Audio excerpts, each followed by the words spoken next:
If you need any Xbox or PlayStation codes or anything gaming related, check the referral links down in the description. They'll take you to g2a.com. They already have a discount on most of their goods already, and with the code CHES at checkout, you can get yourself an extra 3% off as well.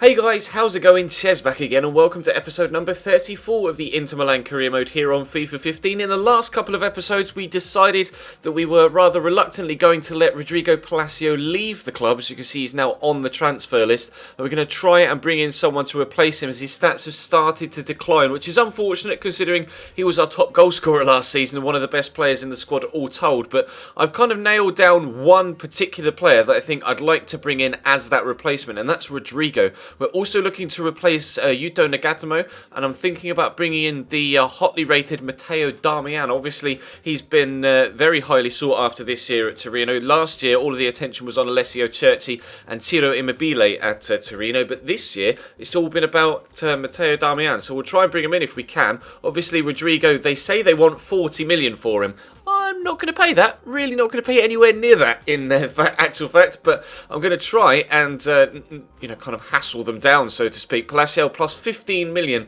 is the initial bid that I try and put in to get them to accept. That's a total worth, because Palacio's valued at 9, so I guess that totals at 23 million all told, and I'll have to wait and see what they say. But we jump into the first game of the Serie A season, away from home against Cagliari. Obviously, in the last episode, we had the live com of the European Super Cup final against Real Madrid, which was one hell of a game actually, so definitely check that out if you missed it. There will obviously be a link in the bottom left hand side of the screen to take you to it, or feel free to check the channel page and the playlist itself for that video in particular, but it's definitely worth the watch, most definitely worth the watch. But as you can see, we're starting Bernd Leno in the starting lineup for his competitive debut, although I guess technically the European Super Cup was a competitive debut, but regardless, Bernd Leno's in the side, Lucas Romero is in the side as well, and actually Safir Taider is starting as well, but it's Romero that's going to have the first chance of the game. Nice turn to get through, a little bit disappointing with the finish, but considering he did well to create the move in the first place, or create the opportunity in the first place, I can't really take too much away from him.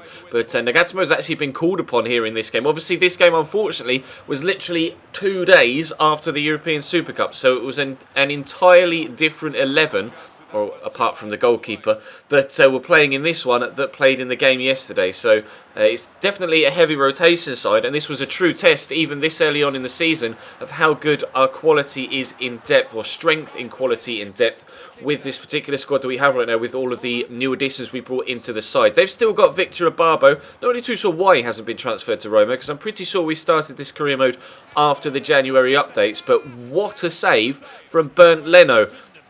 I have no words for how good those reactions are. Absolutely incredible stuff from the German, and proving to be worth every single penny in just the opening half an hour of the first Italian Serie A game.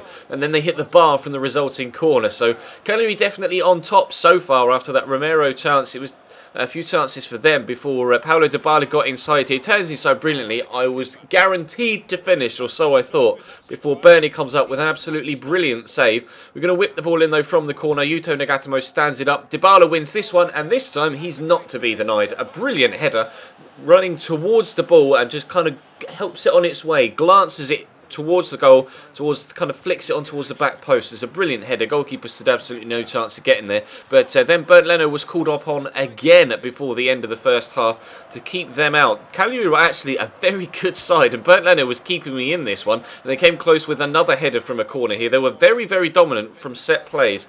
It was a real difficult task for me to try and keep them out when it came to defending those set pieces. And they kind of utilised their wings very well indeed. But they came central here and drew another good save out of Bernd Leno. Did well not only to get down to it, but to push it away from danger as well. Brilliant goalkeeping so far from Bernd Leno. I've been extremely impressed with him so far, and he's only played a game and a half for me to this point. Brozovic though trying to get us a bit of a 2-goal cushion if he can, but their goalkeeper's on hand to make another good save. So we stay at 1-0 with 10 minutes to go, and it's Ababo down the line here, whips the ball in. Pisano underneath it, knocks it down to Capiano. squares it across to Kopp, and I don't know how he hasn't been able to find the back of the net with that. That is a glorious opportunity, and he should have finished it. He get done with the tackle there, a gorgeous lob through ball all the way up to Pisano, and again, they missed the target. Don't know how Cagliari have missed so many glorious opportunities in this game. They deserved at least a point from that one, but we got all 3 points ourselves, which is, well, good enough for me, to be completely honest. So we'll try and maintain our good form in the league, as well as our good form in Europe, technically, thanks to yesterday's episode.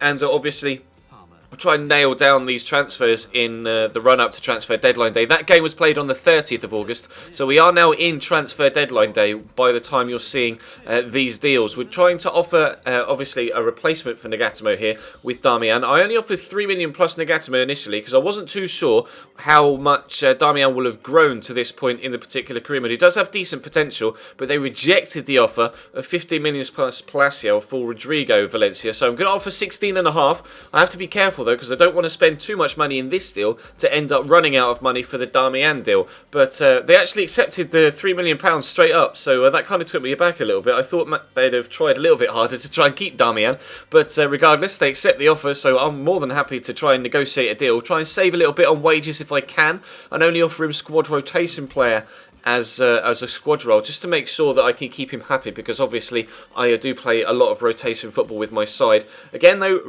they decided to reject the offer for Rodrigo Valencia, driving a hard bargain here. We'll try 18 was it? No, 17 in the end for Rodrigo Palacio, or plus Rodrigo Palacio. We'll see if they accept that. Damian though did accept the contract offer, so Nagatomo leaves and Damian comes in, and actually the wage budget goes up because obviously Nagatomo was on quite a healthy wage packet, so we'll alter the budget here so we can definitely afford to go a little bit higher with the transfer fee for Rodrigo if they continue to reject it, which is exactly what they did. They turned down 17, so we'll try 18.5. I've got to be careful here that I don't go too far into this and end up having too many offers rejected, so that they just say, nope, you know what, that's it, done, finished, try again next window. But they did accept it, so now all I've got to do is get Rodrigo to accept a contract, but that wasn't as easy as it was going to seem as well. He rejected 80,000, which is what he's currently on, so I offered him 95, and we'll see what he says. Obviously, in the previous email, he said he didn't really ideally want to relocate, but could be persuaded,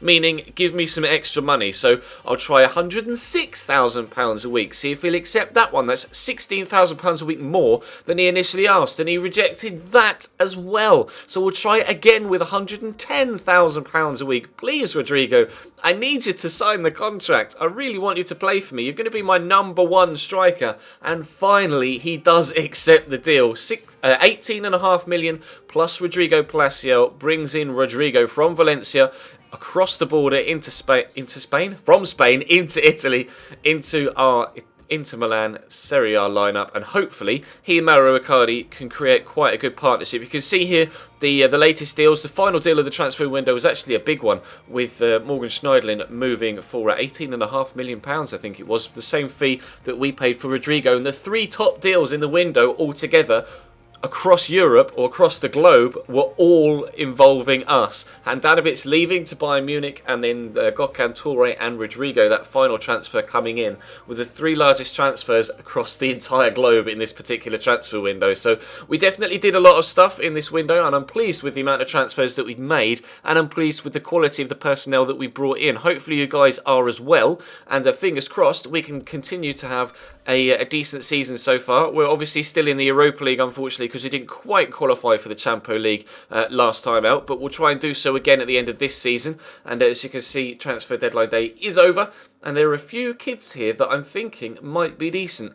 A few kind of lower potentials there, it's kind of the mid-60s to early 80s, but I kind of want to let the scout go for an extra month or two, just to see if the lower end of that potential raises a little bit, and maybe a couple of them might be kind of, mid-80s by the time they reach their full potential. Whether we'll get far enough through this series to actually see them flourish properly, I'm not entirely too sure. But right now, we're concentrating on Serie A football, and that'll be what is coming up in the next episode on Monday. But that is going to bring today's episode to a close, guys. Thank you very much for watching. Drop the video a like if you enjoyed, subscribe if you haven't already, and of course check the channel page for anything you may have missed over the past few days. I'll be streaming Football Manager Manager tonight, so head on over to the link in the description and make sure you follow the Twitch channel. Follow me on Twitter as well to make sure you know exactly what's going on with me and both of my YouTube and Twitch channels.